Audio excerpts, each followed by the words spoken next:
Everyone, it's Melissa with the M Word.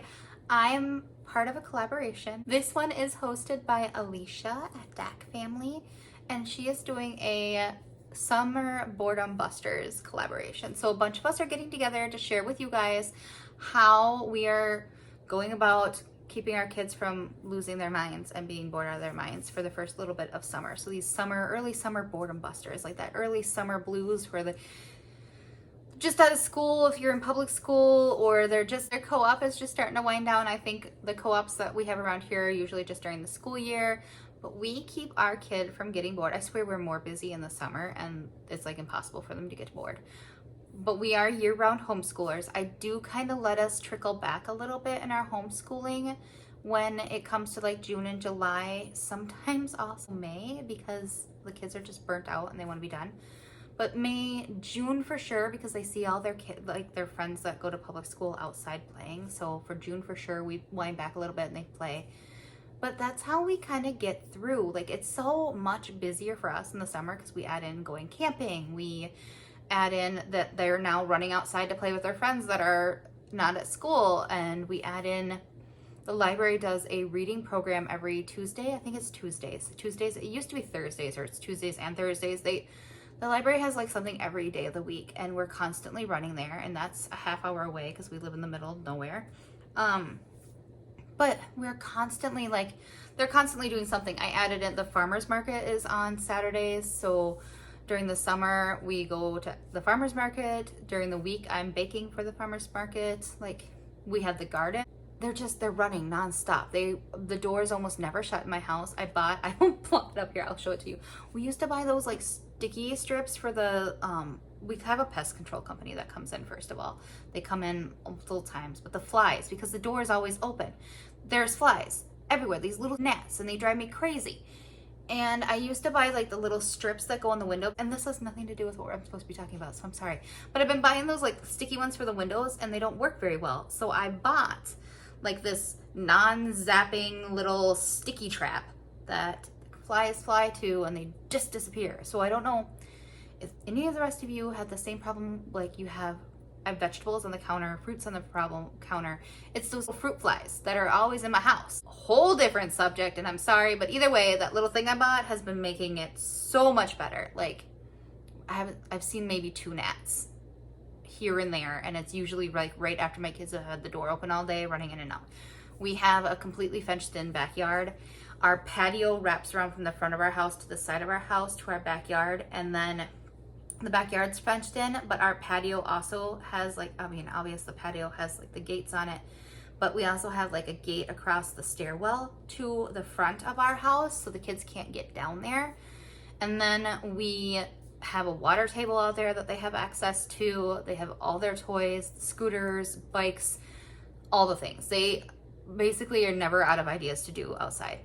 I do also keep going with school. Right now we're doing mostly Bookshark with a little bit of our other stuff as well. So we are doing math, teaching textbooks, and Math UC. We are doing Bookshark Science Level A. We are doing our history. We're finishing up like 4 chapters left of history. We are also doing language arts. We are doing Explode the Code online, and we are doing all about reading Level 1. We are finishing up, so we're ready for Level 2 by 2nd grade. I think my levels are off from what most people do, but it's fine. We also go, I think I mentioned, we go camping, so the kids get excited to do that. Like, they spend the weekend with Grandpa and Grandma. We have multiple sleepovers with their cousins that go to public school. They come over a week, 3 days at a time, up to a week. My daughter has a friend who goes to public school as well, who's a little bit older than her. She comes over for like a night or 2 nights in a row. Like, whatever they want to do, we take them to. There's always like 100 things that randomly pop up for kids to do during the summer. My daughter's in 4-H, so she'll be helping with the parades for 4-H and their fundraisers for that. There is a 4-H day camp that she'll be going to. There is like the towns around us often like do like mini one night movie things at night. I will try to pull up a picture of one we did recently. We went and we saw Call of the Wild with the kids. They love those things. The kids just, they get excited all week to go, and then they get to go, and then they're tired for days from going. And then we do lots of art projects. We just did a bunch of the making air dough kits. I'll pull up a picture up here and I'll link up where that video, my review of that. I also keep them entertained by doing like little mini unit studies. So like I just put together a 4th of July mini unit study for them that we will do, and I will take about 2 weeks to do that. I will like insert that little video up here for you guys to watch if you're interested. I try to keep it fun and still flowing without being like super schooly. And then during July, we do like an entire month of ocean themed things because it is Shark Week. And my husband and I are a little obsessed with Shark Week. The daycare, when I had the daycare open, when I worked at daycares, I always did like an ocean themed shark situation for June or for July. Like the entire month becomes ocean. Like we do nothing else. We just learn about the ocean.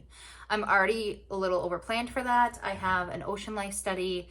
I printed out the free one from The Good and the Beautiful. I printed out a free one from Homeschool Compass is the one I printed for free. So I have a Harper and Sprout stuff that is ocean themed. I have The Good and the Beautiful ocean themed curriculum. I have the Homeschool Compass ocean theme, not to mention everything that I still have from the daycare. I have a ton of Osborne shark themed books and ocean themed books. We have a bunch of like those water table things from the Dollar Tree that swell way up. I got those. We like make a full on blue whale outside with chalk so the kids can see how big it is, which I think my town thinks I'm crazy because every year I have multiple kids out in the road. We live in a tiny town. Nobody ever drives by. It's not a big deal. They just go around the block if I'm in the road. They know by now during the day what I'm doing. We draw out a full-size blue whale in the street. We tape out usually on my floor. It usually runs from about over there to, you can't see it, but over there is my couch or my chair. We tape out a small female great white shark that the kids get to see and play with. That's a whole probably different video for you guys, but I get excited and I'm really sorry. But those are some things we do during the summer to keep the kids from getting bored. Like we really rabbit trail down things that excite me, things that excite the kids, anything that they want to do. And I hope that the other ladies can show some things that they do as well.